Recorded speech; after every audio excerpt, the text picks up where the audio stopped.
Hi all welcome back. അപ്പോൾ അടുത്തൊരു home വ്ലോഗിലേക്ക് എല്ലാവർക്കും സ്വാഗതം.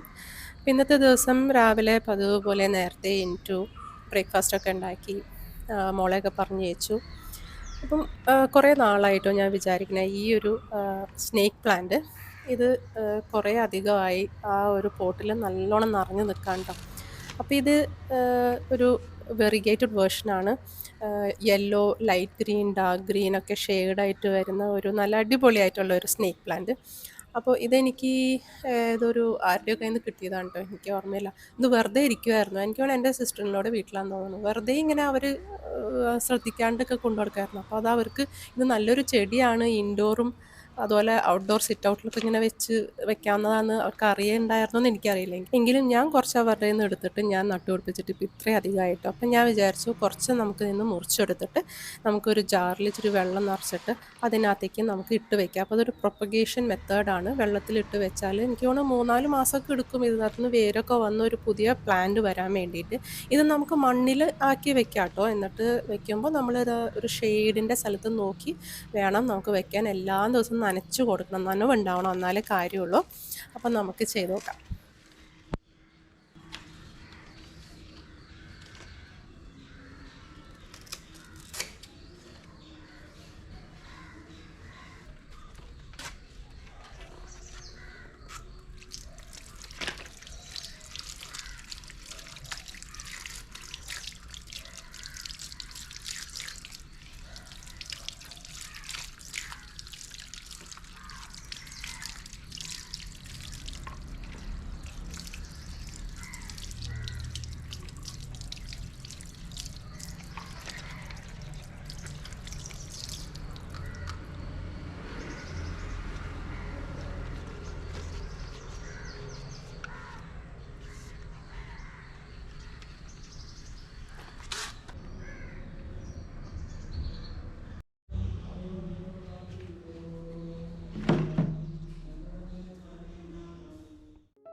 അപ്പം ആക്ച്വലി ഞാനിതെല്ലാം മുറിച്ച് വെച്ച് ഇങ്ങനെ ടേബിളിൽ ഇങ്ങനെ വെച്ചിട്ട് ഞാൻ ഇത്തിരി നേരം കഴിഞ്ഞിട്ട് നമുക്ക് ഈ ഒരു കാര്യത്തിലേക്ക് കടക്കാമെന്ന് വിചാരിച്ച് ഞാൻ ഇച്ചിരി നേരം കോഫിയൊക്കെ കുടിച്ച് ഇങ്ങനെ ഇരിക്കുകയായിരുന്നു. ഇരുന്ന് കഴിഞ്ഞ് കുറച്ച് നേരം കഴിഞ്ഞ് കഴിഞ്ഞപ്പോൾ എനിക്ക് ഈ ലെഫ്റ്റ് സൈഡിൽ, വയറിൻ്റെ ലെഫ്റ്റ് സൈഡിൽ ഭയങ്കര പെയിൻ തുടങ്ങി. 1 മണിക്കൂറൊക്കെ കഴിഞ്ഞിട്ടും പെയിൻ അങ്ങോട്ട് മാറണില്ല. അപ്പോൾ എനിക്ക് നല്ല ഡൗട്ടായിരുന്നു സ്റ്റോണിൻ്റെ ഒരു പെയിൻ ആയിരിക്കുന്നു.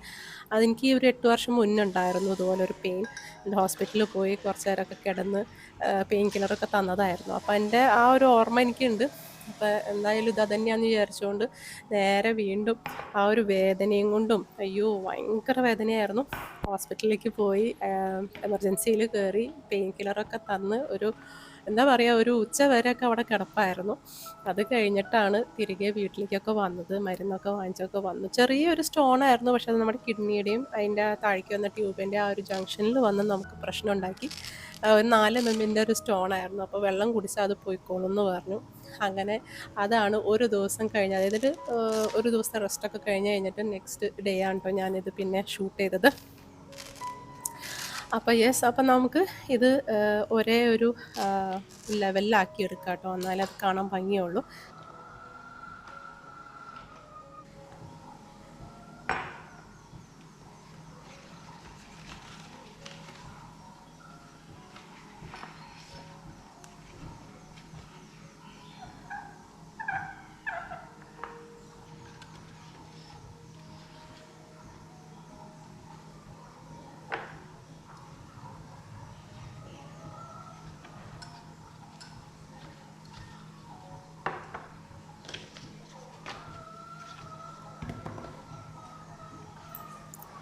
ഈ ചെറിയ പീസുകളൊന്നും കളയണ്ട. ഇതും നമുക്ക് ഇതുപോലെ ലെവലാക്കിയിട്ട് ഒരു ചെറിയ ഗ്ലാസ്സിനകത്തൊക്കെ ആക്കി വെച്ച് നമുക്ക് കിച്ചണിലോ അല്ലെങ്കിൽ സിറ്റിംഗ് റൂം, ഡൈനിങ് ടേബിൾ, എവിടെയെന്ന് വെച്ച് കഴിഞ്ഞാൽ നമുക്കിത് ഭംഗിക്ക് വെക്കാം. കുറച്ച് മാസം എടുക്കും ഇതിന്ന് റൂട്ടൊക്കെ വരാനായിട്ട്. വെള്ളം വറ്റാണ്ട് നോക്കിയാൽ മതി. അപ്പോൾ ഇതൊരു ഡെക്കർ പീസുമായിട്ട് നമുക്ക് വെക്കുകയും ചെയ്യാം. ഇതിൽ നിന്നൊക്കെ റൂട്ട് വന്നതിന് ശേഷം ഇച്ചിരി എന്തെങ്കിലും മുളയൊക്കെ കാണുമ്പം നമുക്ക് മണ്ണിനകത്തേക്ക് ഇട്ട് വയ്ക്കാം. എന്നിട്ട് നമുക്ക് കൂടുതൽ സ്നേക്ക് പ്ലാന്റ് ഉണ്ടാക്കുകയും ചെയ്യാം.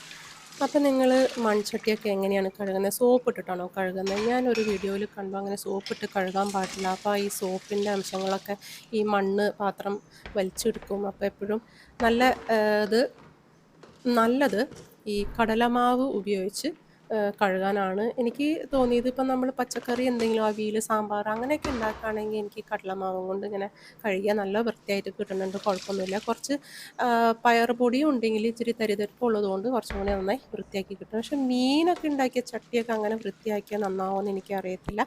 നിങ്ങളുടെ അഭിപ്രായം പറയട്ടോ, നിങ്ങളെങ്ങനെയാണ് മൺചട്ടികളൊക്കെ കഴുകണേന്നുള്ളത്.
അപ്പോൾ എൻ്റെ ഹോം വ്ലോഗ് വീഡിയോസിലൊക്കെ ഞാൻ ചെറിയ ചെറിയ സിമ്പിളായിട്ടുള്ള ടിപ്സും ട്രിക്സൊക്കെയാണ് ഷെയർ ചെയ്യാറ്. അപ്പം നമുക്കിപ്പോൾ ഈ ഐസായിട്ടിരിക്കുന്ന ചിക്കനും മീറ്റൊക്കെ ആണെങ്കിൽ നമ്മൾ മൈക്രോവേവിൽ ഡീഫ്രോസ്റ്റ് ചെയ്യുമല്ലോ.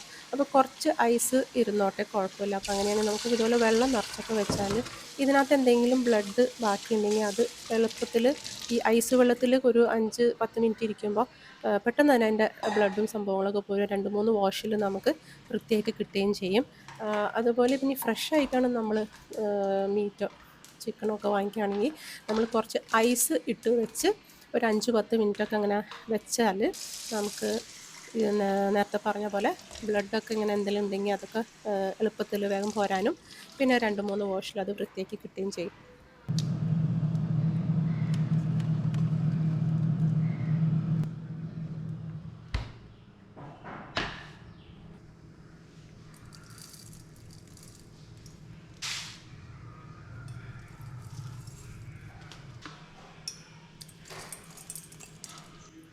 അപ്പം ഞാൻ ഉണ്ടാക്കാൻ പോകുന്നത് ഒരു എളുപ്പത്തിൽ തന്നെ നമുക്ക് പ്രഷർ കുക്കറിൽ നമുക്ക് സൂപ്പ് ഉണ്ടാക്കി എടുക്കുന്ന ഒരു റെസിപ്പിയാണ്. അപ്പം നമ്മൾ മിക്സിയിൽ നമ്മുടെ ഈ വിരലും കൊണ്ട് എടുക്കുന്ന ഒരു അളവുണ്ടല്ലോ, അല്ലെങ്കിൽ 1 ടീസ്പൂൺ മല്ലി, അതുപോലെ പിന്നെന്താ ചെറുജീരകം, പിന്നെ നമ്മുടെ സാധാരണ മസാലയുടെ ജീരകം അത് ചേർക്കണമെങ്കിൽ ചേർക്കാട്ടെ, ഞാൻ ചേർത്തില്ല, അതിലുണ്ടായില്ല.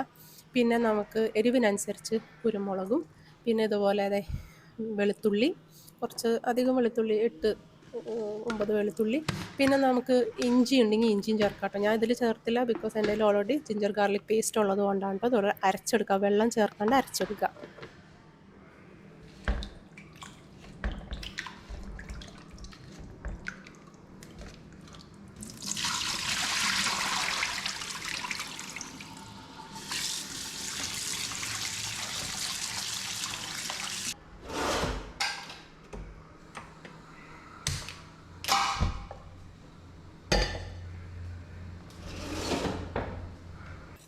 അപ്പോൾ ഇനി നമുക്ക് സൂപ്പ് ഉണ്ടാക്കി തുടങ്ങാം. ഒരു പ്രഷർ കുക്കർ എടുക്കുക, എന്നിട്ട് നല്ല ചൂടാവുമ്പോൾ നല്ല നെയ്യ് ഇടാം കേട്ടോ. ഒരു ഏകദേശം 1.5 ടേബിൾ സ്പൂൺ നെയ്യ് ചേർക്കാം. നിങ്ങൾക്ക് നെയ്യ് മാത്രം മതിയെങ്കിൽ നെയ്യ് മാത്രം ഇടാം, ഇല്ലെങ്കിൽ നിങ്ങൾക്ക് കുറച്ച് വെളിച്ചെണ്ണയും ചേർക്കാം കേട്ടോ. എന്നിട്ട് ഇതിലേക്ക് നമ്മൾ അരച്ച് വെച്ച ആ ഒരു സംഭവം ചേർത്ത് കൊടുക്കുക. ലോ ഫ്ലെയിമിൽ വയ്ക്കുക, അല്ലെങ്കിൽ അത് കരിഞ്ഞു പോകും.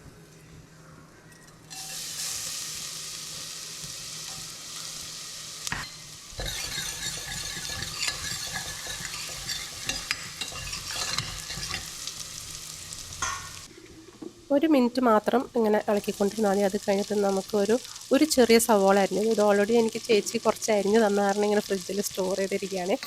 അപ്പോൾ ഒരു ചെറിയ സവോള, അത് നന്നായിട്ട് ഒരു ലൈറ്റ് ബ്രൗൺ ആവുന്ന വരെ നമുക്കൊന്ന് ഇതാക്കിയെടുക്കാം കേട്ടോ.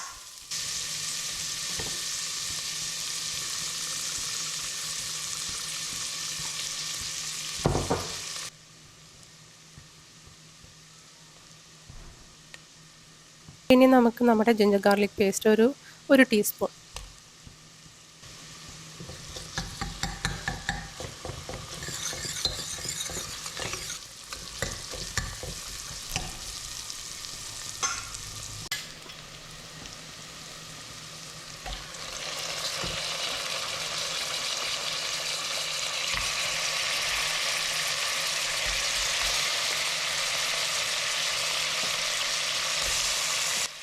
ലൈറ്റ് ബ്രൗൺ ആയതിന് ശേഷം നമുക്ക് ചിക്കൻ ചേർക്കാം. ചിക്കൻ ചേർക്കണേക്ക് മുന്നേ നിങ്ങൾക്ക് വെജിറ്റബിൾസ് എന്തെങ്കിലും ഉണ്ടെങ്കിൽ ചേർക്കാം കേട്ടോ. Carrot, capsicum, celery, spring onion, അങ്ങനെ നിങ്ങൾക്ക് ഇഷ്ടമുള്ള വെജിറ്റബിൾസ് എന്തെങ്കിലും ചേർക്കണമെന്നുണ്ടെങ്കിൽ അത് ചേർത്ത് ഒരു 5 മിനിറ്റ് സോട്ട് ചെയ്തതിന് ശേഷം ചിക്കൻ ഇടാം.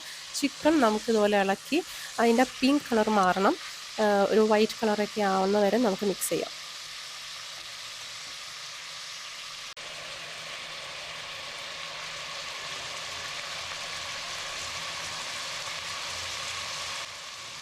അപ്പോൾ പാകത്തിന് ഉപ്പ് ചേർക്കാൻ മറക്കണ്ട കേട്ടോ. പിന്നെ നമ്മുടെ ജിഞ്ചർ ഗാർലിക് പേസ്റ്റിൽ ഓൾറെഡി ഉപ്പുള്ളതുകൊണ്ട് ശ്രദ്ധിച്ച് വേണം ഉപ്പ് ചേർക്കാൻ.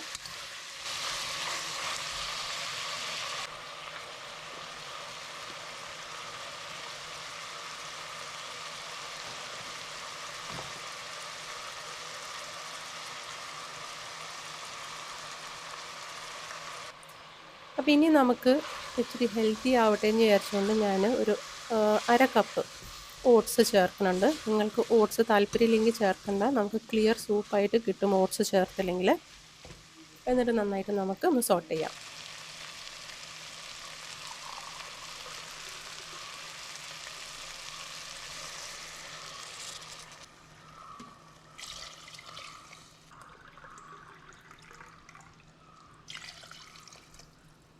ഏകദേശം ഒരു 2.5 തൊട്ട് 3 കപ്പ് വരെ വെള്ളം ചേർക്കാം. ഉപ്പ് ഉണ്ടോയെന്ന് നോക്കാം. ഉപ്പ് പാകത്തിന് ഇട്ടതിന് ശേഷം നമുക്ക് പ്രഷർ കുക്കർ അടച്ചു വയ്ക്കാം. അടച്ചു വെച്ചിട്ട് നമുക്ക് ഒരു മീഡിയം ടു ലോ ഫ്ലെയിമിൽ വെച്ച് നമുക്ക് ഒറ്റ വിസിലിന് നമുക്ക് കുക്ക് ചെയ്തെടുക്കാം കേട്ടോ. വിസിൽ വന്നതിന് ശേഷം ആ പ്രഷർ അപ്പം തന്നെ കളയുകയും ചെയ്യണം.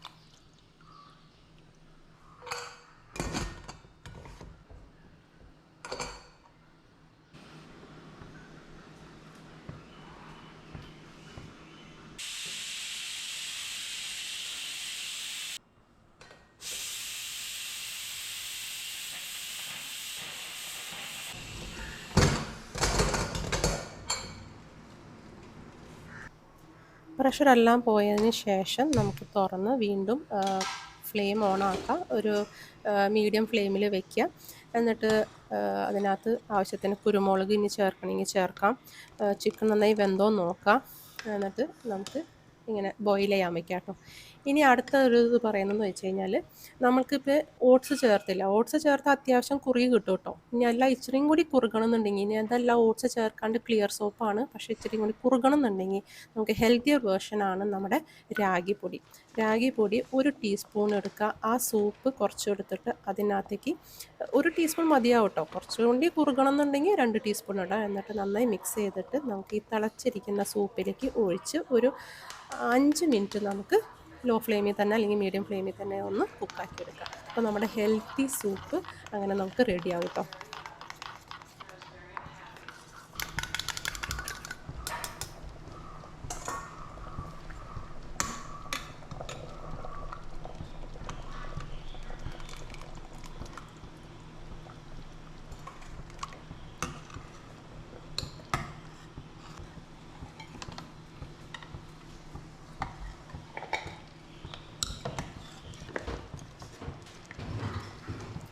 അപ്പം ഞാൻ ജസ്റ്റ് ഇപ്പോഴാണ് ലാസ്റ്റിലാണ് ഞാൻ പച്ചമുളക് ഇടുന്നത്. വേണമെങ്കിൽ നമ്മൾ ആ അരച്ചില്ലേ, വെളുത്തുള്ളിയൊക്കെ ഇട്ടിട്ട് നമ്മൾ അരച്ചില്ലേ, അതിനകത്ത് വേണമെങ്കിൽ നമുക്ക് എത്ര എരിവ് വേണം അതിനനുസരിച്ചുള്ള മുളക് ഇട്ടിട്ട് അരച്ചിട്ട് നമുക്ക് ചേർക്കാം കേട്ടോ.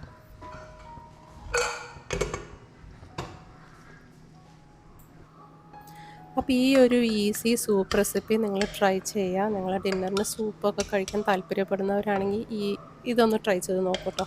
ട്രൈ ചെയ്തവരുണ്ടെങ്കിൽ താഴെ കമൻറ്റ് ചെയ്യുക. അപ്പോൾ ഇത്രയേ ഉള്ളൂ ഇന്നത്തെ വീഡിയോ. ലൈക്ക് ചെയ്യുക, ഷെയർ ചെയ്യുക, സബ്സ്ക്രൈബ് ചെയ്യുക. അടുത്ത വീഡിയോയിൽ കാണാം. Thank you.